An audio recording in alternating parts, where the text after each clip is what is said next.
Okay, so today's topic is how to be great, and this topic is actually very closely related to a breakthrough, creating a breakthrough self and a breakthrough year. អញ្ចឹង topic ថ្ងៃនេះប្រធានបទនៅក្នុងថ្ងៃនេះគឺយើងនិយាយអំពីដូចថា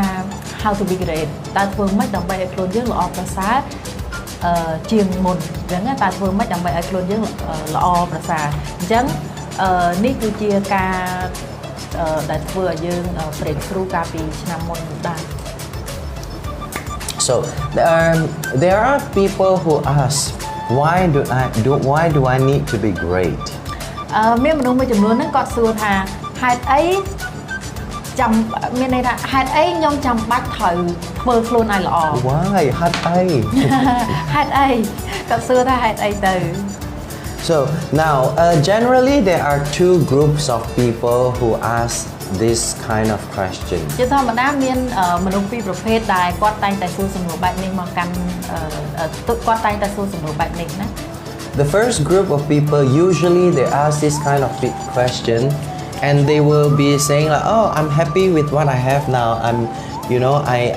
I live a great life why do I need to be great អញ្ចឹងមានមនុស្សមួយក្រុមនោះគាត់បានសួរថាគាត់សួរសំណួរប្រភេទបែបហ្នឹងណាហើយគាត់និយាយថាខ្ញុំមានជីវិតល្អប្រសើរខ្ញុំមានជីវិតក្នុងការរស់នៅល្អហើយខ្ញុំសប្បាយរីករាយខ្ញុំសប្បាយចិត្តអីអញ្ចឹងមកតើហេតុអីខ្ញុំចាំបាច់ធ្វើខ្លួនឲ្យវាល្អ So it is great that you are truly happy and contented that means satisfied with what you have now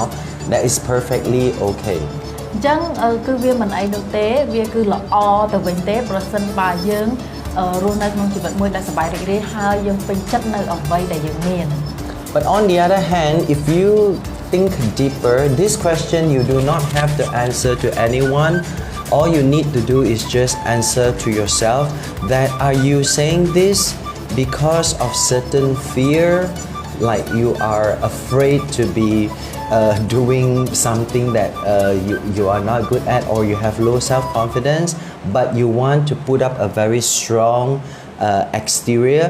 or is it coming from ego that you think that you are the greatest already you do not need to improve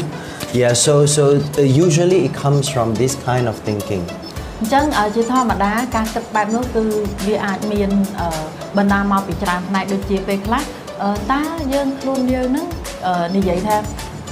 យើងហេតុអីចាំបាច់ត្រូវធ្វើខ្លួនឲ្យល្អបន្ថែមតើការគិតបែបហ្នឹងមកពីជាការប្រភេទដែលយើងគេហៅថាយើងមានអំនួតឬក៏យើងមាន ego ដែលគិតថាចាំបាច់យើងល្អស្រាប់ហើយចាំបាច់អីចាំបាច់ត្រូវល្អទៀតឬក៏មួយទៀតយើងអាចនិយាយថាយើងខ្លួនឯងអត់មានភាពជឿជាក់ទៅលើខ្លួនឯងធ្វើឲ្យខ្លួនឯងមានន័យថាអត់សូវមានទំនុកចិត្តហើយដើម្បីលុបបំបាត់អាភាពភ័យខ្លាចឬក៏ដើម្បីកុំឲ្យគេមើលដឹងថាយើងជាប្រភេទមនុស្សដែលមានខ្វះភាពការជឿជាក់ទៅលើខ្លួនឯងទៅខ្លួនឯងសួរសំណួរបែបហ្នឹងអាហ្នឹងក៏អាចជាមូលហេតុមួយដែរហ្នឹងជាប្រភេទដែលហ្នឹងជាប្រភេទមួយក្រុមដែលគាត់សួរសំណួរបែបនេះថាតើហេតុអីគាត់ចាំបាច់ធ្វើខ្លួនឲ្យល្អប្រសើរជាងហ្នឹងអញ្ចឹង Yeah, so if that group of people is someone that not really who we are talking to and not someone who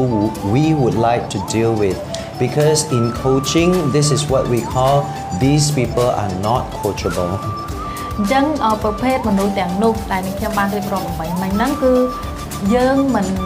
សំដៅទៅលើគាត់ទេអញ្ចឹង topic ថ្ងៃនេះគឺយើងនឹងអត់និយាយដើម្បីឲ្យគាត់ផ្លាស់ប្ដូរឬក៏និយាយដើម្បីឲ្យគាត់កែប្រែទេអញ្ចឹងបើសិនជានៅដូចគាត់បាននិយាយមិញអញ្ចឹងថាបើសិនជានៅក្នុងការ coaching វិញគឺនិយាយថាគាត់ជាប្រភេទមនុស្សដែលអត់អាច coach បាន And then the second group of people who say that why I need to learn to be great and then but behind their mind they are always stepping and put other people low so that they look great so this group of people would also think that they don't need to learn because they have the skill of making people look bad so bad ចឹងមានមនុស្សមួយក្រុមទៀតគាត់ជាប្រភេទមនុស្សដែល គាត់សួរសំណួរនឹងដូចគ្នាថាហេតុអីគាត់ចាំបាច់ធ្វើខ្លួនឲ្យល្អហេតុអីចាំបាច់គាត់ត្រូវតែធ្វើខ្លួនឲ្យល្អប្រសើរជាងហ្នឹងអញ្ចឹងដោយសារតែគាត់មានជំនាញមួយដែលគេហៅថាជន់ទៅលើមនុស្សនិយាយភាសាខ្មែរយើងមានន័យថាចេះជំនាញមួយដែលធ្វើឲ្យអ្នកដទៃមើលទៅទៀបជាងខ្លួនធ្វើឲ្យខ្លួនល្អប្រសើរជាងមនុស្សមួយហ្នឹងហើយឲ្យគេគ្រប់គ្នាមើលមកថាខ្លួនគាត់ហ្នឹងល្អអញ្ចឹងបើគាត់សួរថាខ្ញុំអត់ចាំបាច់ធ្វើអីដែលត្រូវចាំបាច់ធ្វើអីដើម្បីឲ្យខ្លួនឯងល្អនោះទេអញ្ចឹងមានន័យថាគាត់សួរថាដូចខ្ញុំសរុបមកវិញថានិយាយឲ្យងាយយល់ទៅមានន័យថាបុគ្គលប្រភេទទី2ហ្នឹងមកក្រុមទី2ហ្នឹងគឺមានន័យថាគាត់និយាយថាខ្ញុំអត់ចាំបាច់រៀនដើម្បីឲ្យល្អបន្ថែមទេប៉ុន្តែនៅក្នុងចិត្តរបស់គាត់នៅក្នុងការគិតរបស់គាត់គឺគាត់តែងតែមានការមានគំនិតឬក៏គាត់មានតិចនិចមានន័យថាគាត់មានជំនាញធ្វើឲ្យអ្នកដទៃទៀបជាងគាត់ឬក៏មើលទៅអត់ល្អជាងគាត់ដើម្បីឲ្យអ្នកផ្សេងនិយាយមួយម៉ាត់ឲ្យចំទៅធ្វើឲ្យអ្នកដទៃអន់ជាងខ្លួនអញ្ចឹងដើម្បីឲ្យគេមើលមកខ្លួនថាខ្លួនល្អអញ្ចឹងនិយាយចេះវិញងាយយល់ជាង Yeah, and if you want to know this how this group of people behave usually in a group and then you start to hear that someone is talking about another person gossiping Citra yeah gossiping talk about others and then their best job is to be a critic which is to criticize to give comments to people អញ្ចឹងមនុស្សប្រភេទមួយក្រុមហ្នឹងទៀតមានន័យថាក្រុមទី2ដដែលហ្នឹងគឺបើសិនជាយើងចង់ដឹងថាបុគ្គលនឹងជាប្រភេទមួយម៉េចគឺងាយស្រួលនៅពេលដែលយើងនៅក្នុងមួយក្រុមនៅក្នុងមនុស្សមួយក្រុមអញ្ចឹងហើយគាត់ហ្នឹងគាត់ចូលចិត្តស៊ីត្រាវអញ្ចឹងណាគាត់ចូលចិត្តនិយាយពីគេ That's the word that I know គាត់ចូលចិត្តនិយាយពីគេហើយអញ្ចឹងទៅជំនាញរបស់គាត់នោះគឺបកកែខាងរិះគន់ដោយសារអីគាត់ការនិយាយពីគេភាគច្រើនគឺគាត់និយាយរិះគន់ពីអ្នកនេះអ្នកនោះដូចខ្មែរយើងហៅថានិយាយដើមគេហ្នឹងអញ្ចឹងជំនាញរបស់គាត់មួយដែលអត់មានអ្នកណាគេធ្វើបានគឺជំនាញគាត់បកកែខាងរិះគន់អ្នកដទៃYeah, so this group of people for us they are not great, they are not even like close to great. In fact, this group of people is considered small people. When they keep talking about bad about other people and make themselves feel good and look good, these kind of people are small people. So I would advise that if you want to learn to be great, just get away from all these people. អញ្ចឹងមនុស្សមួយក្រុមនោះមួយក្រុមដដែលក្រុមទី2ហ្នឹងហើយដែលគាត់ហៅថាមានន័យថាមិនត្រឹមតែមិនល្អទេគឺមិនគឺជាប្រភេទដែលមនុស្សដែលគិតតូចផងដែរជាប្រភេទដែលគេហៅថា small people មនុស្សមួយក្រុមតូចចង់និយាយថាគាត់ជាប្រភេទមនុស្សដែលតូចដោយសារអីគាត់តែងតែនិយាយអាក្រក់ពីអ្នកដទៃតែងតែនិយាយរិះគន់អ្នកដទៃដើម្បីធ្វើឲ្យខ្លួនឯងនឹងល្អអញ្ចឹងគឺយើងអត់recommend មានន័យថាយើងអត់ផ្ដល់ដំបូន្មានឲ្យអ្នកទាំងអស់គ្នាធ្វើទៅជាមនុស្សបែបហ្នឹងទេអញ្ចឹងដំបូន្មានរបស់គាត់គឺសូមឲ្យអ្នកទាំងអស់គ្នាជៀសឆ្ងាយពី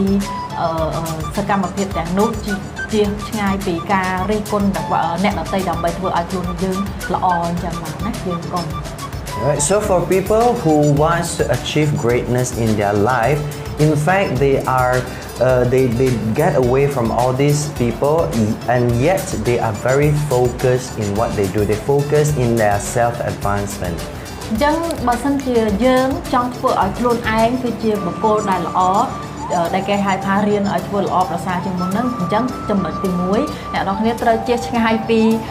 អ្នកជំនាញខាងរិះគន់ហ្នឹងអញ្ចឹងចេញឆ្ងាយពីពួកគាត់ហ្នឹងពីក្រុមហ្នឹងទៅបន្ទាប់មកទៀតអ្នកនរគ្នាបដោតគេហៅថា focus បដោតសំខាន់ទៅលើអ្វីដែលអ្នកនរគ្នាអាចរៀនបានអាចកែប្រែខ្លួនឯងបានអាចបង្កើនចំណេះជំនាញអាចធ្វើឲ្យខ្លួនយើងរីកលូតលាស់ធំជាងមុនបាន Yeah. So focus is in fact one of our 10 principles here. So in how to be great, we have outlined 10 principles here to share with you. and then these are really easy and simple techniques for everyone to follow. So if you like to learn, so we will learn these 10 principles for today. If we can't finish today, we will do it on Wednesday. អញ្ចឹងបើយើងនិយាយតាក់ទងអំពីចំណុចថាធ្វើម៉េចដើម្បីឲ្យល្អប្រសើរហើយនឹងយើងនិយាយពីចំណុច focus អញ្ចឹងយើងមាន10 technique គឺងាយអ្នកនរគ្នារៀនហើយអាចធ្វើបានងាយស្រួលមិនស្មុគស្មាញអញ្ចឹងយើងមាន10ចំណុចដើម្បីចែករំលែកនៅថ្ងៃនេះផងដែរតែបើសិនជាក្នុងពេលមានន័យថាក្នុងករណីគឺយើងអស់ម៉ោងគឺយើងនឹងបន្តទៅនៅថ្ងៃពុធបន្ថែមទៀតចា៎អរគុណ Okay, before we start, if you're watching and you feel like there are some other people, your friends, your family, or in some group that you think they're interested to learn during this COVID time, how they can be greater, yeah, and also in this COVID time to upgrade themselves, please share our post, share our live with your friends, your family, and your group. អញ្ចឹងបើសិនជាអ្នកនរគ្នាដែលកំពុងតែមើល live តនេះផងដែរអញ្ចឹងបើសិនជាអ្នកនរគ្នាគិតថាមេរៀនថ្ងៃនេះល្អហើយនឹងអ្នកនរគ្នាចង់ចែករំលែកមេរៀននេះទៅឲ្យអ្នកដែលនៅជុំវិញខ្លួនរបស់អ្នកនរគ្នាផ្ទាល់ដូចជាមិត្តភ័ក្តិក្រុមគ្រួសារឬក៏បងប្អូនណាដែលគាត់ដែលអ្នកផ្ទាល់គិតថាបងអ្នកនរគ្នាគិតថាគាត់ចង់ចាប់មានន័យថាគាត់ចង់រៀនក្នុងកម្មវិធីសាស្ត្រធ្វើឲ្យខ្លួនឯងល្អប្រសើរជាងមុនល្អជាងមុនអញ្ចឹងអ្នកនរគ្នាអាចចែករំលែកវីដេអូនេះទៅចែកជូនទៅដល់ពួកគាត់ពួកគ្នាផងដែរណាយើងអាច share ទៅកាន់ពួកគាត់ទៅ And write down the notes if you're watching right now. ហើយកុំភ្លេចកត់ផង take note ផងណាដោយសារតែបើសិនជាអ្នកនរគ្នាកំពុងតែមើលអញ្ចឹងទាញกระดาษទាញសៀវភៅមួយមកចាំកត់ technique នេះងាយតែ10នោះឲ្យអ្នកនរគ្នានឹងកែប្រែខ្លួនឯង Yeah, because I'm sure that if you learn these 10 techniques and you do it, okay, Rian Hai Pong, and then when you keep practicing this, keep doing this, I'm sure by the end of the COVID finish, you will be mentally and physically very different from other people that's around you. So we hope that you learn as much as possible, take notes, and also do it. អញ្ចឹងបន្ទាប់ពីអ្នកទាំងអស់គ្នារៀនហើយកុំភ្លេចធ្វើផងអញ្ចឹងtechniqueទាំង10នេះងាយទៅកាន់អ្នកទាំងអស់គ្នាអញ្ចឹងបន្ទាប់ពីអ្នកទាំងអស់គ្នារៀនហើយអនុវត្តធ្វើវាម្ដងហើយម្ដងទៀតអនុវត្តវាហើយអញ្ចឹងបន្ទាប់ពីអ្នកទាំងអស់គ្នាមានន័យថាចប់ស្ថានភាពដែលកំពុងតែឥឡូវហ្នឹងគេហៅថាស្ថានភាពដែលកំពុងតែរីករាលដាលនៃ COVID អញ្ចឹងយើងអាចចិញ្ចនាបានអញ្ចឹងអ្នកទាំងអស់គ្នាឆ្លៀតពេលហ្នឹងអាចរៀនបន្តជំនាញបន្ថែមខ្លួនឯងអញ្ចឹងបន្ទាប់ពីចប់ COVID ទៅអ្នកទាំងអស់គ្នានឹងមើលឃើញថាបើសិនជាយើងរៀនហើយអនុវត្តមានន័យថាអ្នកទាំងអស់គ្នាត្រូវរៀនហើយអនុវត្តដដែលឲ្យចេះអញ្ចឹងទៅបន្ទាប់ពី COVID នឹងចប់អ្នកទាំងអស់គ្នានឹងកត់សម្គាល់ខ្លួនឯងថាមិនថាទាំងផ្នែករាងកាយកម្លាំងពលំឬក៏ផ្នែកការគិតទេ mental អញ្ចឹងអ្នកទាំងអស់គ្នានឹងកត់សម្គាល់ថាខ្លួនយើងនឹងប្លែកពីអ្នកដទៃ Chia Chui said something into my what is that? ជំរាបសួរលោកគ្រូខ្ញុំពិតជាមានក្តីរំភើបរីករាយចំពោះកិច្ចរំលែករបស់លោកគ្រូ How do you do teacher? I am such a very excited for your sharing. Oh wow, thank you. And if you have any questions, you can also type in our comment box, okay? ហើយបើសិនជាបងមានសំណួរបងអាច comment នៅក្នុងក្រុមនៅក្នុងបានណាបងខមវីដេអូ Okay, and our first principle for achieving great is that the name is called regrets. Regrets. Regret. You know, I always choose words that you cannot find in other books. Right? I mean, nobody will say greatness is related to regrets, but I'm going to tell you one, how to use this positively to yeah អញ្ចឹង technique ទី1គឺ regret អញ្ចឹងយើងចាំមើលថា regret ហ្នឹងគាត់តិចទៀតគាត់នឹងប្រាប់ថា regret ហ្នឹងគឺយ៉ាងម៉េចយើងនឹងប្រើវិធីសាស្ត្រ technique ទី1ហ្នឹងរបៀបម៉េចហើយវាមានប្រសិទ្ធភាពយ៉ាងម៉េចនៅក្នុង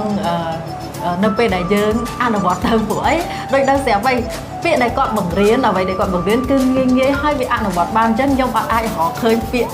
ដល់ផ្សេងចឹងពាក្យខ្លះវាអាចថ្មីសម្រាប់ខ្ញុំដែរអញ្ចឹងអត់អាចរកឃើញនៅក្នុងសៀវភៅបានទេអញ្ចឹងតិចទៀតគាត់នឹងចែករំលែកទៅកាន់អ្នកទាំងអស់គ្នាថាតើ technique ទី1ហ្នឹងតើអ្នកទាំងអស់គ្នាគួរតែធ្វើម៉េចហើយមានអត្ថប្រយោជន៍យ៉ាងម៉េចចំពោះអ្នកទាំងអស់គ្នា Okay. Oh yeah, by the way, if I have not introduced her, her name is Sonita. We talked last Friday that if our viewers would like to learn how to grow, do fitness at home, practice fitness at home, even during COVID time, please send your request and your message to our page or our messenger, our page messenger, and then if we have enough participants that's interested, Sonita will be conducting home fitness from home. អូខេអញ្ចឹងកន្លែងនេះខ្ញុំសូមបើកកញ្ចក់និយាយតិចដោយសារតែការពីទឹកមុនគាត់បាននិយាយគាត់បានប្រាប់អ្នកនរគ្នាហើយបើសិនជាមានបងណាថ្មីដែលអត់ទាន់បានដឹងអញ្ចឹងបើសិនជាតកតងជាមួយនឹងការលំហាត់ប្រាណការធ្វើលំហាត់ប្រាណតកតងជាមួយនឹងវីដេអូការពីទឹកមុនណាអញ្ចឹងបើសិនជាមានបងណាដែលគាត់ចាប់អារម្មណ៍គាត់ចង់ធ្វើលំហាត់ប្រាណនៅផ្ទះក្នុងកំឡុងពេលដែល COVID នេះអញ្ចឹងបងទាំងអស់គ្នាអាច message ចូលទៅក្នុង inbox របស់ page បានអញ្ចឹងបើសិនជាយើងនឹងមើលថាបើសិនជាមានអ្នកដែលចាប់អារម្មណ៍ច្រើនគួរសមគ្រប់គ្រាន់ហើយអញ្ចឹងយើងនឹងខ្ញុំនឹងខ្ញុំឈ្មោះ Sonita Cat មួយ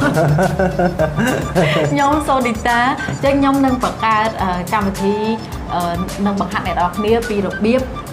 ហាត់ប្រាណនៅផ្ទះខ្លួនឯងដើម្បីឲ្យសុខភាពល្អដើម្បីឲ្យរាងស្អាត fitness អញ្ចឹងចា Okay, so how is regret back to this point, all right? How is regret related to achieving greatness? អូខេអញ្ចឹងយើងត្រឡប់ទៅកាន់ចំណុចហ្នឹងវិញអញ្ចឹងចំណុច regret ដែលគាត់និយាយហ្នឹងគឺវា related to achievement how okay how is regrets related to achieving or become great អូខេអញ្ចឹង achieving greatness ការសោកស្ដាយការ regret សោកស្ដាយអញ្ចឹងណាតើការសោកស្ដាយហ្នឹងគឺវាវាតកតងយ៉ាងម៉េចមានតំណែងតំណងយ៉ាងម៉េចជាមួយនឹងការយើងសម្រេចគោលដៅអីមួយឬក៏យើងចង់សម្រេចឬចង់ធ្វើកិច្ចការរបស់យើងបានសម្រេចអីមួយណាចា Yeah, well, the thing is, when we are conducting this kind of a live training, most of all, we would like to speak to people who believe that they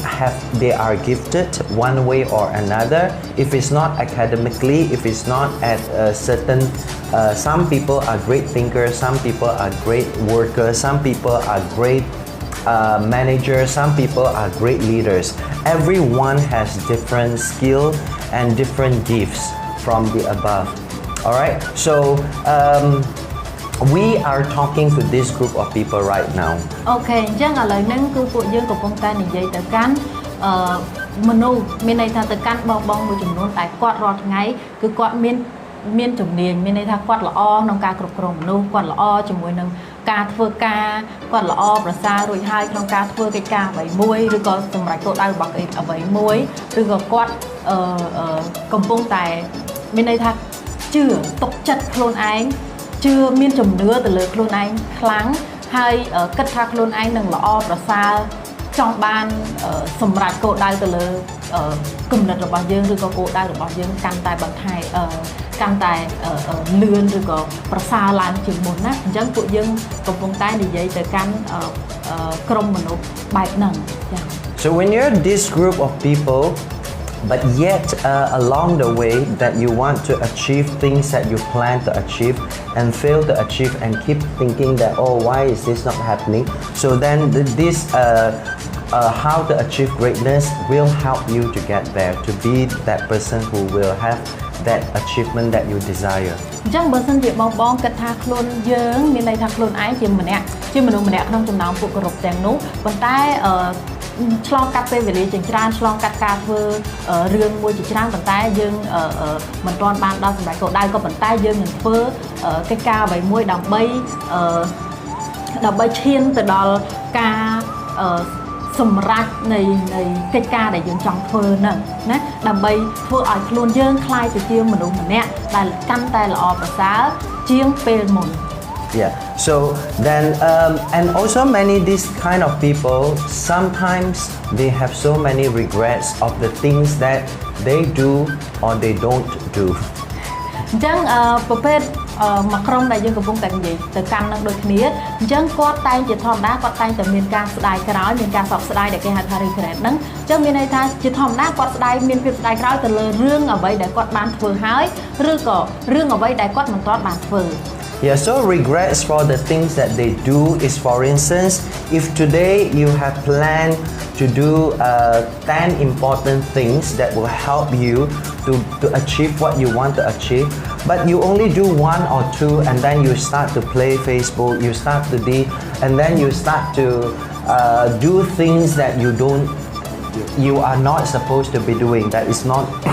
on your to-do list. អញ្ចឹងជាធម្មតា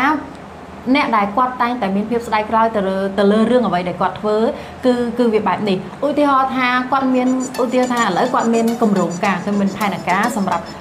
ក្នុងការធ្វើសកម្មភាពរបស់គាត់ប្រចាំថ្ងៃអញ្ចឹងឧទាហរណ៍ថាគាត់ត្រូវធ្វើកិច្ចការ10មុខប៉ុន្តែនៅក្នុងលីសរបស់គាត់គឺមាន10មុខប៉ុន្តែជាក់ស្ដែងគឺគាត់ធ្វើបានតែ2 3មុខឬក៏មុខ1មុខ2មុខអញ្ចឹងមកអញ្ចឹងគាត់យកពេលវេលាហ្នឹងទៅលេង Facebook ទៅលេងអីផ្សេងចំណាក់ពេលផ្សេង anything that distract you from achieving what you want to do ចាអញ្ចឹងគឺមានន័យថាមិនត្រឹមតែការលេង Facebook ឬក៏យកពេលវេលាទៅធ្វើអីផ្សេងទេអញ្ចឹងគឺអាចអ្វីគ្រប់យ៉ាងដែលមកបង្អាក់ដំណើរគាត់ឬក៏ពេលខ្លះគាត់លេះឬក៏គាត់ខ្ជិលឬក៏អីផ្សេងណាអញ្ចឹងទាំងអស់ហ្នឹងហើយដែលធ្វើឲ្យគាត់អត់អាចសម្រេចកិច្ចការក្នុងទៅតាមគោលដៅរបស់គាត់ដែលបានដាក់បានហ្នឹងអញ្ចឹងជាធម្មតាក៏គាត់មានការស្ដាយក្រោយទៅលើចំណុចហ្នឹងដូចគ្នាផងដែរចា And then at night when you think about it and then you have regrets like why I have done that, why I have this, why I've spent on that one, I shouldn't be spending now, I should be saving this for our bigger goal, that kind of thing. So do not have regrets for the things that you do. អញ្ចឹងគឺមានន័យថាជាធម្មតានៅពេលដែលគាត់បានធ្វើសកម្មភាពនឹងហើយយប់ឡើងនៅពេលដែលគាត់សម្រាកឬគាត់គេងគាត់បានគិតទៅដល់បញ្ហាដែលកើតឡើងហ្នឹងសម្រាប់ថ្ងៃហ្នឹងគាត់ថា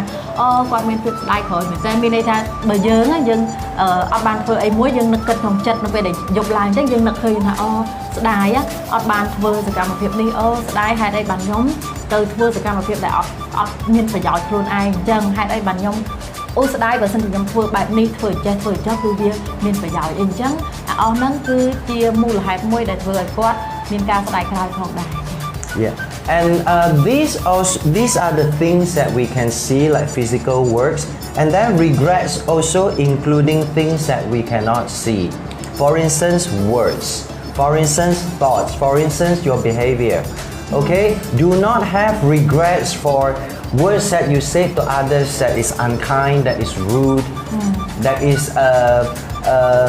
not supporting your self-growth. Do not have thoughts and keep thoughts that inside of you that you keep focusing on, and then it grow and become a rotten apple in yourself and your behavior. All right, do not do things that make yourself regret later on. អញ្ចឹង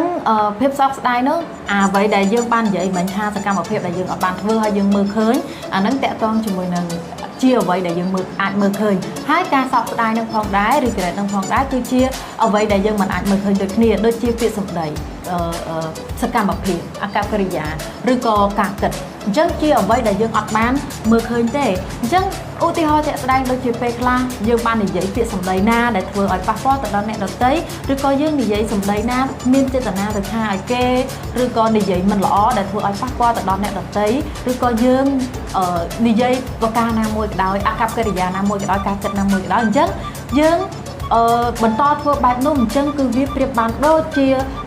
ផ្លែប៉ោមមួយដែលស្អុយដែលរលួយដែលខូចរបស់មួយដែលខូចដែលមានន័យថាទុកនៅក្នុងខ្លួនរបស់យើងទុកនៅក្នុងខួរក្បាលរបស់យើងកាលណាយើងបន្តធ្វើបែបហ្នឹងពីមួយពេលទៅមួយពេលក៏យូរទៅគឺយើងជាអ្នកធ្វើឲ្យខ្លួនយើងមានន័យថាជាប់នៅគំនិតអវិជ្ជមានជាប់នៅសកម្មភាពទាំងនោះយើងតែងតែនិយាយធ្វើសកម្មភាពឬក៏និយាយទៅដាក់ឲ្យគេដឹងខ្លួនពេលខ្លះកាលណាយើងខ្លាចជាទម្លាប់យើងនិយាយអីមួយអ្នកស្ដាប់មើលមកពេលខ្លះគេដេកយំដោយសារយើងក៏មានដែរអញ្ចឹងយើងជៀសវាងនៅប្រការនេះណាយើងជៀសវាងយើងកុំធ្វើ Yeah, and then for things that you regret not doing, for instance, many people take their especially family members and love for granted. So and then like, oh, you always think that your parents, your grandparents will always be here, but one day suddenly they just leave this world, leave this life, and then you have regrets. Oh, I should have spent more time. Oh, I should have said I love you when you were there. You know, these kind of things, do not make it a regret. For whatever that you want to achieve, that's great, but people and also time are something that sometimes cannot be replaced. Time is definitely, when it's lost, cannot be replaceable. People, lovers, when you lost one, you can still replace, but other things like family members, parents, grandparents, these are the people that cannot be replaced. No way to be replaced. So do not leave it as a regret later on. While you can say I love you, while you can care for them, while you can talk to them, do that. ចាអញ្ចឹងចំណុចដែលគេហៅថាភាពសោកស្ដាយភាពស្ដាយក្រោយ regret ហ្នឹងអញ្ចឹងក៏ជាចំណុចមួយដែលតាក់ទងជាមួយនឹងក្តីស្រឡាញ់ដែលយើងមានឬក៏តាក់ទងជាមួយនឹងពេលវេលាអញ្ចឹងកុំធ្វើឲ្យពេលវេលាដែលបាត់បង់កុំធ្វើឲ្យស្ដាយក្រោយជាមួយនឹងពេលវេលាអីព្រោះពេលវេលាឬក៏ជាក្តីស្រឡាញ់គឺជារបស់មួយដែលយើងហៅថាជារបស់អីមួយដែលយើងអត់អាចទាញយកមកវិញបានទេអញ្ចឹងយើងកុំបណ្ដោយឬក៏កុំធ្វើឲ្យពេលវេលាបាត់បង់ឬក៏មានភាពស្ដាយក្រោយទៅលើក្តីស្រឡាញ់ឬក៏ពេលវេលានឹងបានឧទាហរណ៍ថាពេលវេលាវាអាចវិលត្រឡប់ថយក្រោយបានទេអញ្ចឹងតកតងជាមួយនឹងក្រុមគ្រួសារលោកតាលោកយាយឪពុកម្ដាយឬក៏មនុស្សជាទីស្រឡាញ់របស់យើងកុំបណ្ដោយឲ្យពេលវេលានឹងកន្លងហួសអញ្ចឹងចំពោះក្រុមគ្រួសារវិញហាក់បីដូចជាមានន័យថាតន់គាត់លោកមានន័យថាលោកមានគុណរបស់យើងគាត់នៅមានអាយុជីវិតឬក៏លោកតាលោកយាយគាត់នៅមានអាយុជីវិតអញ្ចឹងយើងចំណាយពេលជាមួយគាត់ឲ្យហើយដើម្បីកុំឲ្យថាអូខ្ញុំស្ដាយនៅពេលដែលថ្ងៃណាមានន័យថានៅពេលដែលថ្ងៃណាមួយគាត់លាចាក់លោកទៅអញ្ចឹងយើងចាប់ផ្ដើមមានអារម្មណ៍ថាខ្ញុំស្ដាយខ្ញុំគួរតែចំណាយពេលជាមួយគាត់ឲ្យបានច្រើនខ្ញុំគួរតែទៅមើលគាត់ឲ្យបានច្រើនអីអញ្ចឹងជាពេលវេលាដែលយើងអាចផ្លាស់ទាញមកវិញបានទេអញ្ចឹងយើងកុំធ្វើឲ្យរឿងមួយដែលមានការស្ដាយក្រោយកុំធ្វើរឿងអីមួយដែលមានការស្ដាយក្រោយទៅលើពេលវេលាហ្នឹងក៏ដូចជាមនុស្សជាទីស្រឡាញ់របស់យើងផងដែរអញ្ចឹងគាត់អាចនិយាយថាខ្ញុំគួរតែនិយាយពាក្យថាស្រឡាញ់ទៅកាន់គាត់នៅពេលដែលគាត់កំឡុងពេលដែលយើងមានតំណែងកំឡុងឬក៏អីចឹងកុំចាំឲ្យគាត់ហួសពេលហើយទៅនិយាយថាស្រឡាញ់ទៅនិយាយអ្វីទៅកាន់ពួកគាត់ហ្នឹងអញ្ចឹងគឺមានន័យថាមនុស្សជាទីស្រឡាញ់ក្តីស្រឡាញ់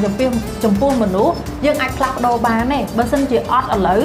មានន័យថាឥឡូវយើងអត់ពេញចិត្តឬក៏អត់អីយើងអាចផ្លាស់ប្ដូរបានប៉ុន្តែចំពោះក្រុមគ្រួសារចំពោះលោកប៉ាអ្នកម៉ាក់ចំពោះលោកតាលោកយាយចំពោះបងប្អូនសាច់ញាតិគឺយើងអត់អាចផ្លាស់ប្ដូរបានទេអញ្ចឹងចូលអ្នកទាំងអស់គ្នាកុំធ្វើឲ្យពេលវេលាមួយហ្នឹងគេហៅថាបាត់បង់ឬក៏ឲ្យខ្លួនឯងមានអារម្មណ៍ថាស្ដាយក្រោយចំពោះរឿងអស់តែនឹងដោយសារតែវាអត់អាចទាញពេលវេលាមកវិញបានទេចា៎ Alright, so in summary, point number 1, which is regrets, and how this is related to achieving greatness, is that if you want to achieve greatness, do not leave yourself, make yourself to a situation that you regret. Okay, for the things that you have done or for the things that you are not doing. អញ្ចឹងដើម្បីសរុបមកវិញក្នុងចំណុចទី1ដែលយើងនិយាយថា regret សំទោសគឺជាភាពស្ដាយក្រោយអញ្ចឹងចំណុចទី1នេះគឺចូលកុំធ្វើខ្លួននៅពេលដែលចូលកុំធ្វើខ្លួនយើងទៅបណ្ដាលឲ្យបាត់បង់អ្វីមួយធ្វើខ្លួនយើងឲ្យស្ដាយក្រោយទៅលើភាពអីមួយយើងកុំធ្វើខ្លួនបែបនោះណាព្រោះអីកាលណាយើង regret យើងស្ដាយក្រោយយើងបាត់បង់អីទៅវាអត់អាចទាញត្រឡប់មកវិញទេអញ្ចឹងដើម្បីធ្វើខ្លួនយើងទៅជាមនុស្សម្នាក់ដែលល្អប្រសើរធ្វើឲ្យខ្លួនឯងល្អជាងមុនអញ្ចឹងកុំធ្វើខ្លួនឲ្យបណ្ដាឲ្យខ្លួនឯងរហូតទៅដល់មានវិបដិសារីឬក៏មានភាពស្ដាយក្រោយចា៎ Okay, so if you're in a seminar room right now, I will stop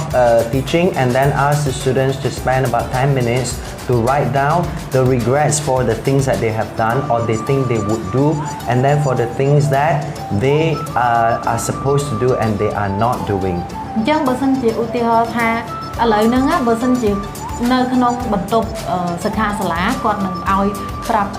ទៅដល់សិស្សទាំងអស់គ្នាឲ្យចំណាយពេលសរសេរទៅលើរឿងអ្វីដែលយើងគិតថាស្ដាយក្រោយ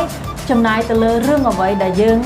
គិតថាខ្លួនឯងមិនទាន់បានធ្វើឬក៏ចំណាយទៅលើសរសេរពេលសរសេរទៅលើរឿងអ្វីដែលយើងបានធ្វើខុសធ្វើអីចឹងមកអញ្ចឹងគាត់នឹងឲ្យពេលសរសេរហើយសរសេរគាត់ដាក់សិភៅខ្លួនឯងហើយណា Alright, so because this is live, so I'm not going to pause for 10 minutes, but what you can do is after this live, if you have time, spend about 5-10 minutes, write down, list down, yeah, 2 columns. One is things that you regret you have done or you think you would do, or things that you have been continuing doing, like spending too much time on Facebook, spending too much time lying around not doing anything, you know, things like that. One column, things that you have done, you think you would do, or things that you have been continuing doing. And then on another sheet of paper, write down things that you are supposed to do and you are not doing it. Okay, អញ្ចឹងដោយសារតែយើង live អញ្ចឹងយើងអត់អាចឈប់10នាទីចាំឲ្យគាត់សរសេរបានទេអញ្ចឹងបន្ទាប់ពី live នេះចប់អ្នកនរគ្នាអាចត្រឡប់ទៅធ្វើលំហាត់នឹងបានធ្វើសកម្មភាពហ្នឹងគឺមានន័យថាអ្នកទាំងអស់គ្នាបែងចែកជា2ប្រឡោះ2កន្លោនឬក៏2តារាងឬក៏2សរងសភៅក៏បានដែរអញ្ចឹងនៅក្នុងសរងសភៅទី1អ្នកទាំងអស់គ្នាអាចនឹងសរសេរអំពីសកម្មភាពណាដែលអ្នកទាំងអស់គ្នាបានធ្វើរួចហើយឬក៏សកម្មភាពណាដែលអ្នកទាំងអស់គ្នាមិនទាន់បានធ្វើឬក៏សកម្មភាពណាដែលអ្នកទាំងអស់គ្នាថាគួរនឹងធ្វើប៉ុន្តែអត់ធ្វើឬក៏សកម្មភាពណាដែលអ្នកនរគ្នាកំពុងតែធ្វើឥឡូវហ្នឹងហើយចង់បន្តធ្វើវាអញ្ចឹងណាឬក៏សកម្មភាពណាដែលអ្នកមិនគួរធ្វើអញ្ចឹងណាអញ្ចឹងអ្នកនរគ្នាសរសេរនៅក្នុងប្រឡោះហ្នឹងមកហើយនៅក្នុងសភៅស្អាតមួយទៀតกระดาษសភៅស្អាតមួយទៀតប្រឡោះទី2ហ្នឹងអ្នកនរគ្នាអាចសរសេរថាជារឿងអ្វីដែលអ្នកទាំងអស់គ្នាគួរតែធ្វើឬក៏ត្រូវតែធ្វើអញ្ចឹងបែងចែកដាច់កលឹមទី1អ្នកនរគ្នាត្រូវសរសេរនៅអ្វីដែលមិនទាន់បានធ្វើឬក៏បានធ្វើរួចហើយឬក៏មិនគួរធ្វើឬក៏រឿងដែលកំពុងតែធ្វើដល់ពេលប្រឡោះទី2អ្នកនរគ្នាសរសេររឿងដែលអ្នកនរគ្នាត្រូវតែធ្វើ Yeah, and once you have done and for people who are watching replay, you can later on tonight when you're free, you are watching the replay, pause here, stop and then write it down and then continue listening later on. អញ្ចឹងអ្នកនរគ្នាបើសិនជាពេលយប់នេះអ្នកនរគ្នាមើលវីដេអូនឹងសារឡើងវិញមកដល់ចំណុចនេះអ្នកនរគ្នាស្ដាប់មកដល់ចំណុចនេះអ្នកនរគ្នាអាចចុច stop ចុចវាឲ្យឈប់សិនអញ្ចឹងប្រហែលជា10នាទីទៅអ្នកនរគ្នាចាប់បានសរសេរទាំងពីរនឹងហើយអ្នកនរគ្នាចាំ replay វាឡើងវិញម្ដងទៀតបន្ត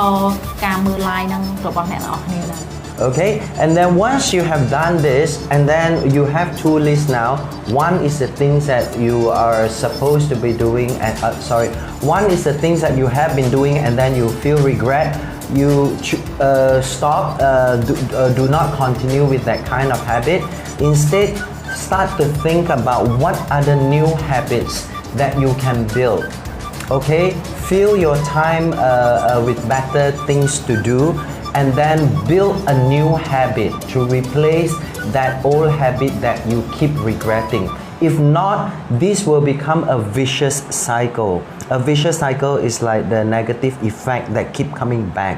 And this is why then you keep stuck in that situation, not moving up, and then you feel frustrated. Once you feel frustrated, you do more of the things that you feel regret. You do more of that. And then it makes you look more stupid, look worse than before. And then you think, oh, I'm hopeless. I want to do it more. You see, so this is what a vicious cycle is all about. We have to stop that. So once you have this list and you know that what are the things that you feel regret of doing, stop doing it, stop hurting yourself. A lot of times people feel that the outside world or other people hurt you with their words, but a lot of the times you are not aware something that you cannot see inside of you is hurting yourself. So today we are access to that part of you so that you stop hurting yourself. Once you stop hurting yourself, you will notice that the outside world, outside people, their words cannot affect you, cannot hurt you. Why they hurt you a lot is because unconsciously you have been doing things that you hurt yourself. Stop that. Stop that. Okay. អញ្ចឹង នៅពេលដែលអ្នកទាំងអស់គ្នាទៅសេទៅលើកន្លងទី1នៅពេលដែលអ្នកទាំងអស់គ្នាទៅសេទៅលើកន្លងទី1គឺកន្លងដែលយើងបាននិយាយអំពីរឿងអីដែលយើងបានស្ដាយក្រោយឬក៏រឿងអ្វីដែលយើងបានធ្វើហើយគឺយើងមានភាពស្ដាយក្រោយយើងមិនចង់ធ្វើអញ្ចឹងនៅពេលដែលយើងសរសេរហើយកុំភ្លេចសរសេរវាឡើងវិញមានន័យថាសរសេរពីក្រោមនឹងក៏បានសរសេរបន្តក៏បានថាយើងនឹងឈប់បន្តសកម្មភាពនេះដោយសារមូលហេតុអីដោយសារដឹងតែហេតុអីបានគាត់និយាយពីចំណុចហ្នឹងអត់ដោយសារតែជាធម្មតាយើងអត់ដឹងទេយើងតែងតែចំពោះបុគ្គលណាដែលគាត់មានអារម្មណ៍ថាគាត់ឈឺចាប់ដោយសារពាក្យសម្ដីរបស់អ្នកដទៃធ្វើមិនល្អមកលើគាត់ប៉ុន្តែក៏អត់ដឹងទេថានៅក្នុងខ្លួនគាត់ហ្នឹងនៅក្នុងគំនិតរបស់គាត់ដែលគាត់មើលអត់ឃើញហ្នឹងគឺជាអ្វីមួយដែលកំពុងតែធ្វើឲ្យគាត់ឈឺចាប់ខ្លួនឯងអញ្ចឹងយើងខ្លួនឯងផ្ទាល់យើងអត់បានកត់ចំណាំកន្លែងហ្នឹងទេអញ្ចឹងទើបជាមូលហេតុដែលធ្វើឲ្យយើងឈឺចាប់ហើយឈឺទៀតធ្វើឲ្យយើងបន្តធ្វើសកម្មភាពនឹងម្ដងហើយម្ដងទៀតអញ្ចឹងបានជាមូលហេតុដែលគាត់ឲ្យយើងទៅសេនៅសកម្មភាពដែលយើងមិនគួរធ្វើឬក៏អ្វីដែលយើងបានធ្វើហើយឬក៏អ្វីដែលយើងបានសោកស្ដាយបន្ទាប់មកយើងសរសេរវាផ្លាស់ប្ដូរថាយើងនឹងឈប់បន្តសកម្មភាពហ្នឹងដោយមូលហេតុអីយើងនឹងបន្តសកម្មភាពថ្មីយ៉ាងម៉េចដោយសារកាលណាយើងធ្វើបែបហ្នឹងព្រោះបើសិនជាយើងអត់បណ្ដោយឲ្យខ្លួនយើងផ្លាស់ប្ដូរយើងអត់ធ្វើខ្លួនយើងឲ្យផ្លាស់ប្ដូរយើងអត់ធ្វើខ្លួនយើងឲ្យធ្វើសកម្មភាពថ្មីទេអាសកម្មភាពដែលយើងបានធ្វើហើយយើងមានភាពសោកស្ដាយហ្នឹងវាទៅជាគេហៅថាដដែលច្រំដែរគឺជាវាវត្តដែលធ្វើឲ្យយើងឈឺចាប់ម្ដងហើយម្ដងទៀតវាបណ្ដាលឲ្យយើងមានន័យថាយើងអត់បានមើលយើងអត់បានផ្ដោតសំខាន់មកលើអ្វីដែលយើងដែលគួរផ្លាស់ប្ដូរអ្វីដែលយើងដែលគួរកែប្រែយើងអត់បានចាប់អារម្មណ៍ដឹងទេអញ្ចឹងយើងធ្វើនៅពេលដែលយើងអត់ដឹងព្រោះជាអ្វីដែលយើងមើលអត់ឃើញអញ្ចឹងនៅពេលដែលយើងអត់ដឹងយើងបន្តធ្វើសកម្មភាពហ្នឹងម្ដងហើយម្ដងទៀតម្ដងរហូតទៅដល់យើងខ្លួនឯងធ្វើឲ្យឈឺចាប់ខ្លួនឯងមានតែយើងខ្លួនឯងអ្នកធ្វើឲ្យខ្លួនឯងវាគឺជាអ្វីមួយដែលធ្វើឲ្យយើងវាកាន់តែយ៉ាប់យ៉ឺនជាងមុនធ្វើឲ្យយើងឈឺចាប់ជាងមុនអញ្ចឹងនៅពេលដែលយើងបានផ្លាស់ប្ដូរហើយយើងចាប់ផ្ដើមដឹងហើយយើងចាំផ្លាប់សំទោសគឺយើងចាប់ផ្ដើមផ្លាស់ប្ដូរសកម្មភាពទាំងអស់នឹងហើយដោយសកម្មភាពថ្មីហើយយើងឡើងមានអារម្មណ៍ថាបង្អាក់ដំណើរយើងមានអារម្មណ៍ថាអត់ធ្វើសកម្មភាពអញ្ចឹងពេលនោះហើយដែលយើងអាចផ្លាស់ប្ដូរខ្លួនឯងបានទៅជាមនុស្សម្នាក់ដែលល្អប្រសើរអត់យ៉ាប់ជាងមុនអញ្ចឹងយើងក៏អាចការពារខ្លួនឯងដោយពាក្យសម្ដីរបស់អ្នកដទៃអត់ធ្វើឲ្យយើងឈឺចាប់បានទេឬក៏សកម្មភាពរបស់អ្នកដទៃក៏អាចធ្វើឲ្យយើងឈឺចាប់បានទេព្រោះតែកត្តាហ្នឹងចា Alright, and from the second list for the things you regret for the things that you are not doing, including I'm sorry, I love you, or any other things that you owe to yourself or owe to other people, do it. Once you have written it down, do it. រៀនឲ្យធ្វើផង អញ្ចឹងបើសិនជាអ្នកទាំងអស់គ្នាក្រៅពីពាក្យថាស្រឡាញ់ទៅកាន់អ្នកណាម្នាក់ឬក្រៅពាក្យថាសុំទោសទៅកាន់អ្នកណាម្នាក់ឬក៏មកកាន់ខ្លួនឯងក៏ដោយឬក៏ចម្ពាក់ពាក្យនឹងមកកាន់ខ្លួនឯងចម្ពាក់ពាក្យនឹងទៅកាន់អ្នកដទៃក៏ដោយធ្វើវាឥឡូវហ្នឹងបន្ទាប់ពីអ្នកទាំងអស់គ្នាទៅសេហើយអ្នកទាំងអស់គ្នាចាប់ផ្ដើមផ្លាស់ប្ដូរវាអ្នកទាំងអស់គ្នាចាប់ផ្ដើមធ្វើអញ្ចឹងគឺមានន័យថារៀនហើយធ្វើទៀតណាអូខេSo this is the first principle, all right, to achieve greatness. អញ្ចឹងគឺជាគោលការណ៍ទី1ដែលធ្វើឲ្យអ្នកនរគ្នាឈានទៅរកភាពដែលល្អចំណុចដែលល្អប្រសើរជាងយើងកាលពីមុន And if you really do this and you master this skill, actually you already have a very high jump to the next level. អញ្ចឹងបើសិនជាអ្នកនរគ្នាធ្វើវាម្ដងហើយម្ដងទៀតអ្នកនរគ្នាពិតជារៀនហើយអនុវត្តវាពិតមែនណាហើយអ្នកនរគ្នានឹងធ្វើវាឲ្យទៅជាគេហៅថា master skill ហ្នឹងធ្វើឲ្យជំនាញមួយហ្នឹងtechniqueមួយហ្នឹងយើងច្បាស់យើងកាន់តែមានជំនាញយើងដឹងតវិធីសាស្ត្រធ្វើមិនតាមការអនុវត្តរបស់យើងនេះហើយគឺជាអ្វីដែលយើងអាចនិយាយបានថាយើងគឺលោតខ្ពស់ជាងអ្វីដែលយើងឥឡូវហ្នឹងគឺមានន័យថាយើងលោតទៅ level មួយដែលខ្ពស់ជាងនឹងថែមទៀតចា៎ And for those of you who have read the book From Good to Great by Jim Collins, maybe you hear me saying that how to be great, you would think that I will be teaching from that book. But now from the first principle, you know it's totally different, right? ចឹងបើអ្នកទាំងអស់គ្នាឬក៏បងណាដែលគាត់ធ្លាប់បានអានសៀវភៅពី good ទៅ great មានន័យថាពីល្អទៅល្អប្រសើរចឹងអ្នកទាំងអស់គ្នានឹងគិតថាគាត់នឹងបង្រៀនពីក្នុងសៀវភៅនោះហើយប៉ុន្តែអត់ទេអ្នកទាំងអស់គ្នានឹងបានឮគោលការណ៍ទី1ហើយគឺជាអ្វីដែលអ្នកទាំងអស់គ្នាបានធ្វើប្រចាំថ្ងៃហើយអ្នកទាំងអស់គ្នាក៏ងាយស្រួលក៏អ្នកទាំងអស់គ្នាអាចធ្វើបានអញ្ចឹងណាអញ្ចឹងគាត់អត់បង្រៀនពីសៀវភៅនឹងទេអញ្ចឹងក្រុមចាំតាមដានទស្សនាបន្តទៀតណា Because what we do here is not only giving you a bunch of theories, a bunch of things that should do, shouldn't do, but what we're doing here more is like a coaching session already. Okay, this is why I ask you guys to pause this video for a while and start to do this exercise, because what we do here is not only to give you the theory but also something for you to work on immediately. And if you are willing to take that action immediately, that is where you will see yourself grow. It's not like reading one book to another book and another book, and then 10 years later you feel that a lot of knowledge but your life, your achievement remain the same. For what? Do it. អញ្ចឹងអ្វីដែលអ្នកទាំងអស់គ្នាកំពុងតែមើលនេះគឺ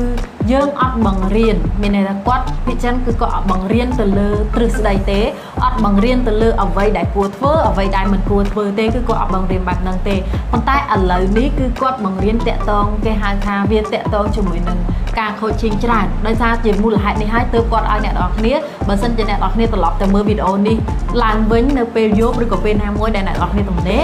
មើលម្ដងទៀតអ្នកនរគ្នាចុចគាត់ឲ្យអ្នកនរគ្នាចុច stop ហើយធ្វើសកម្មភាពទាំងអស់ហ្នឹងនេះហើយគឺជាអ្វីដែលអ្នកនរគ្នាគួរតែអនុវត្តប្រចាំថ្ងៃហើយផ្លាស់ប្ដូរខ្លួនឯងពីល្អទៅល្អប្រសើរជាងមុន And please don't be mistaken, I'm saying that book is bad. No, that book is one of the best sellers. Many people know that book. It's a bestseller worldwide. Many people have read that book. That book is excellent. But what I'm saying here is that here what we do is that apart from giving you a lot of theories, we also give you something that you work on so that you can see your results immediately. This is what I mean. អញ្ចឹងអ្វីដែលគាត់ចង់បានន័យទៅដល់នោះគឺគាត់មិនមែនចង់មានន័យថាសភៅនឹងអត់ល្អទេគឺគាត់ចង់បានន័យបែបហ្នឹងឯងមានន័យថាសភៅនឹងគឺជាសភៅមួយដែលល្អខ្លាំងបំផុតហើយវាក៏លក់ដាច់ខ្លាំងដែរហើយធ្វើអ្នកទាំងអស់គ្នាមានន័យថាមនុស្សជាច្រើនក៏បានអានសភៅនឹងដែរអញ្ចឹងសភៅនឹងគឺល្អមែនទែនមានតិចនិចជាច្រើនដែលបង្រៀនប៉ុន្តែអ្វីដែលគាត់ចង់សម្ដៅទៅលើដល់នេះគឺមានន័យថាគាត់ព្យាយាមបង្រៀនឬក៏ចែករំលែកនៅតិចនិចណាដែលអ្នកទាំងអស់គ្នាងាយស្រួលហើយធ្វើបានមានន័យថាគ្រាន់តែរៀនពីចំណុចគាត់នឹងហើយអាចធ្វើបានភ្លាមជាអ្វីដែលអ្នកអាចមើលឃើញលទ្ធផលឬក៏ការផ្លាស់ប្ដូរនឹងលឿន Okay, second principle, are you guys ready? អ្នកនរគ្នារួចរាល់ហើយនៅអញ្ចឹងចំណុចទី2គេហៅគោលការណ៍ទី2នោះគឺ Ready high. If you are watching the replay, stand strong and say I am ready. Bring it on. អញ្ចឹងបើសិនជាអ្នកនរគ្នាមើល live នឹងឡើងវិញពេលយប់អ្នកនរគ្នាអាចនិយាយថាខ្ញុំរួចរាល់ហើយយកថែមទៀតមកដាក់ថែមទៀតមក I miss doing seminar. If I'm at seminar, I'll ask everyone to stand up and do it. Like, oh. Okay.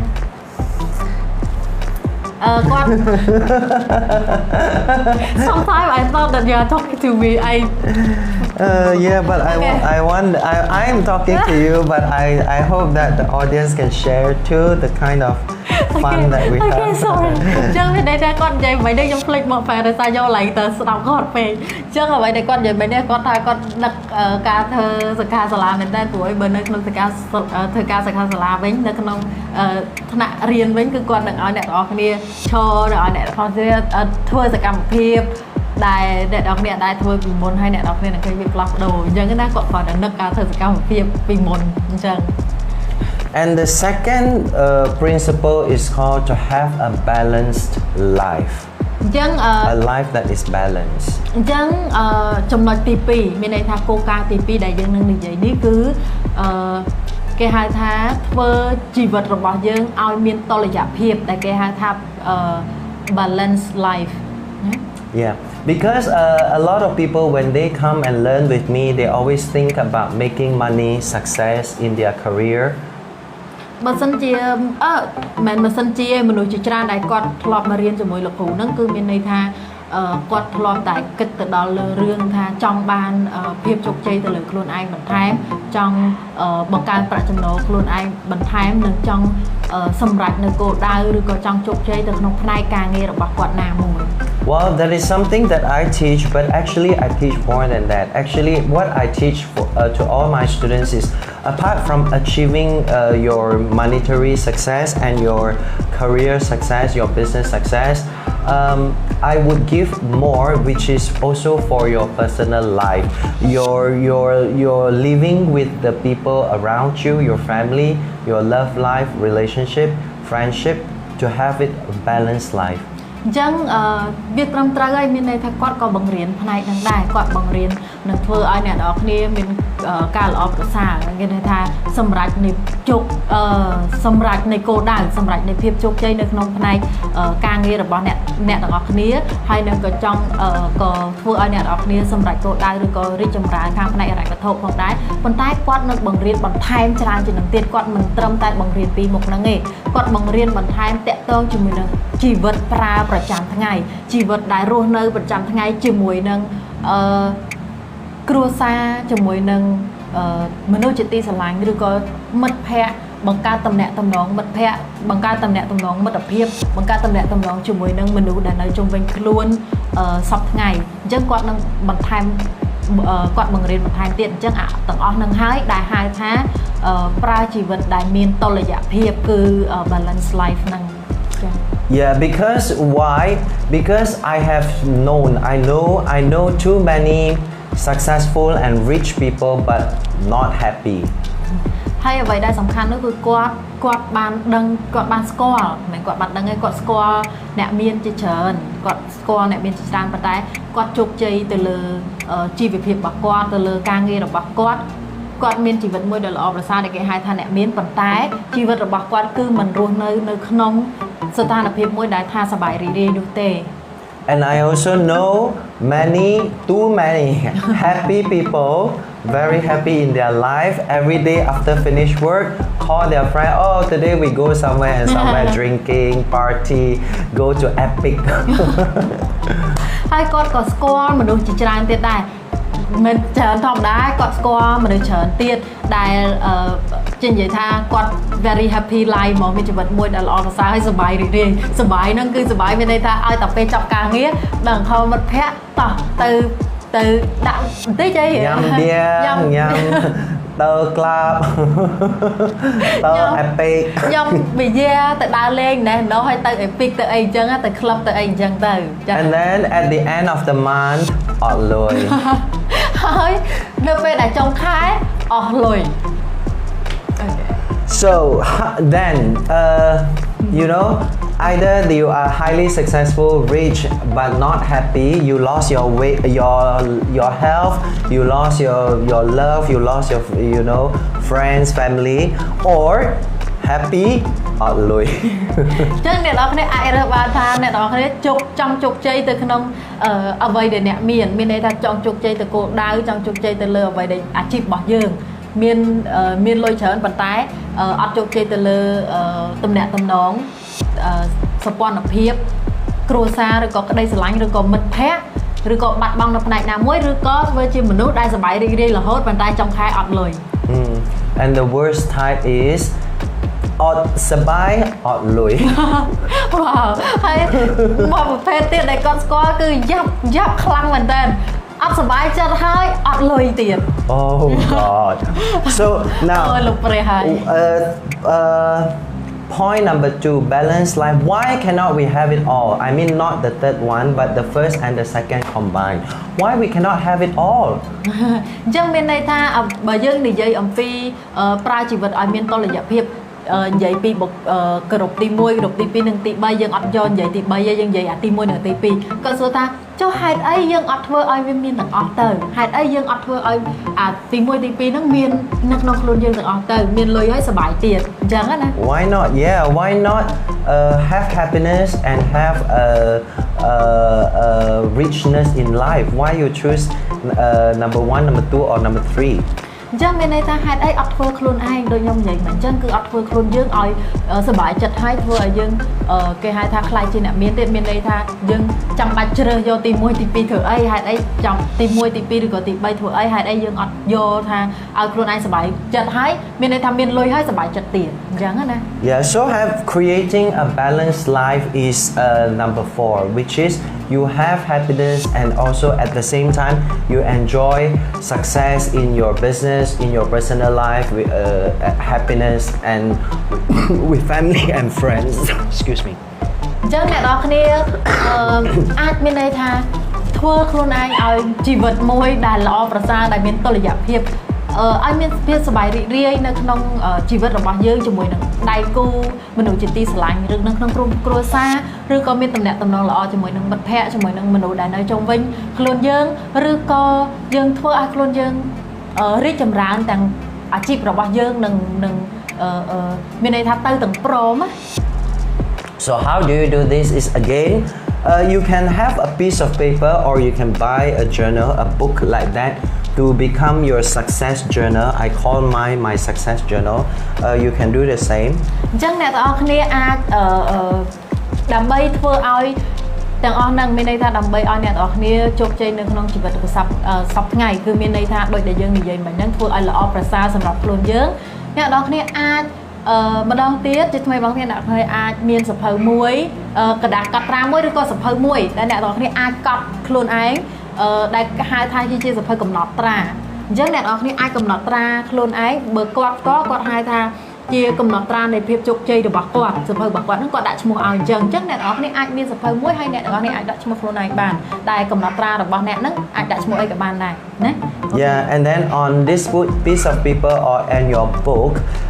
write down what are which areas in life that you think is important. But generally, there are okay. I will guide you one by one. Okay. អញ្ចឹងនៅក្នុងกระดาษសភៅដែលយើងមានកระดาษមួយដែលយើងមានឬក៏សភៅដែលអ្នកកំពុងតែកាន់ហ្នឹងអញ្ចឹងអ្នកនរគ្នាអាចសរសេរទៅថាតើផ្នែកណាមួយនៅក្នុងជីវិតរបស់យើងគឺវាមានសារៈសំខាន់ Yeah, so number 1 is career, which would include if you're in business, that's your business. If you have a job, that's your job. And that also include the money, the wealth that you have. So this all one in one category. អញ្ចឹងចំណុចទី1ក្នុងយើងអាចបែងចែកជា category អញ្ចឹងណាអញ្ចឹងចំណុចទី1គឺយើងអាចនិយាយអំពីអាជីពរបស់យើងមិនថាយើងជាអ្នកជំនួយទេយើងមាន business អីណាមួយនៅក្នុងដៃក៏ដោយយើងមានមុខជំនួយណាមួយក៏ដោយឬក៏យើងកំពុងតែធ្វើការឬក៏ប្រកបអាជីវកម្មណាមួយក៏ដោយដែលតាក់ទងជាមួយនឹងហេដ្ឋារញ្ញវត្ថុក៏ដោយអញ្ចឹងអ្នកនរគ្នាអាចសរសេរនៅក្នុងចំណុចទី1នឹងបានណាយើងអាហ្នឹងវាចូលទៅក្នុងcategory ទី1 Okay, and then number 2 is your family. អញ្ចឹងចំណុចទី2ដែលអ្នកនរគ្នាអាចសរសេរថាសារៈសំខាន់នៅក្នុងជីវិតរបស់យើងហ្នឹងគឺគ្រួសារ Number 3 is your social life. ចំណុចទី3គឺជីវិតរស់នៅក្នុងសង្គម Number 4 is your own time, which is include your hobby and also must have self-advancement. If no self-advancement, your life will always be going down. Must have in that category. អញ្ចឹងចំណុចទី4ដែលយើងបែងចែកជា category ម្ដុំហ្នឹងចំណុចទី4អ្នកនរគ្នាអាចសរសេរអំពីចំណង់ចំណូលចិត្តទម្លាប់ក៏បានណាហើយក្នុងទម្លាប់ហ្នឹងអ្នកនរគ្នាកុំភ្លេចគេហៅថា self advancement គឺមានន័យថារៀនរហូតផ្ដល់ចំណេះដឹងឲ្យខ្លួនឯងរហូតព្រោះសំខាន់ណាស់ក្នុងករណីកាលណាយើងចង់ជោគជ័យឬក៏ចង់សម្រេចកិច្ចការអីមួយយើងកុំភ្លេចក្នុងការបន្ថែមចំណេះនិងជំនាញទៅឲ្យខ្លួនឯងណា Number 5 is spiritual. ចំណុចទី5គឺនិយាយតាក់ទងអំពី spiritual គឺគេហៅថាញាណវិញ្ញាណឬក៏ដួងព្រលឹងឬក៏ស្មារតីចានិយាយចេះវិញត្រូវជាងស្មារតី Okay, so once you have this category, if you have more, you can add more. But for me, I do not recommend to make it into too many categories and complicate it. Make it simple because when you make it simple and that's where the next step you need to plan to take action already. Remember, I will keep repeating this word because I learned already. I have to always use it, and I hope you guys do. Rian hai thua pong. អញ្ចឹងគឺមានន័យថាអ្នកនរគ្នាគាត់មានតែចំណុចប៉ុណ្ណឹងទេតែបើអ្នកនរគ្នាមានបន្ថែមទៀតអ្នកនរគ្នាអាចសរសេរបន្ថែមទៀតប៉ុន្តែសម្រាប់គាត់ផ្ទាល់គឺគាត់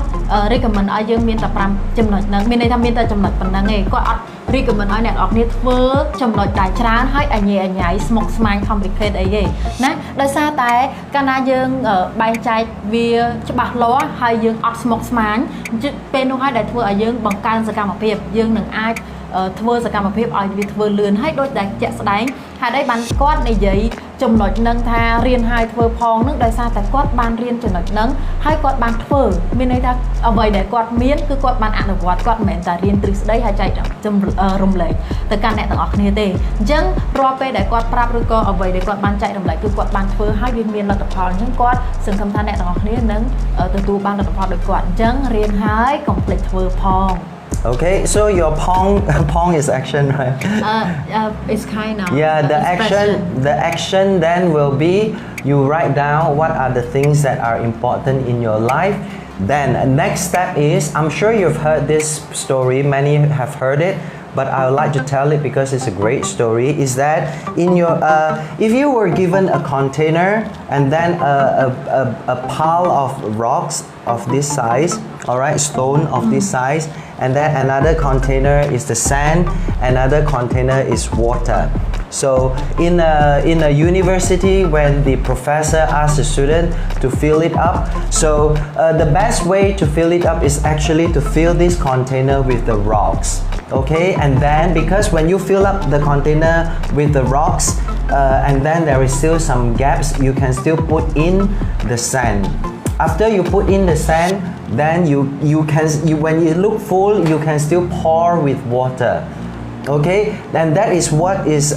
the summary of a balanced life. A lot of people, I mean, if money and career is the water, a lot of people fill it up with water already. So how can you fill up other things like the rock and the sand? So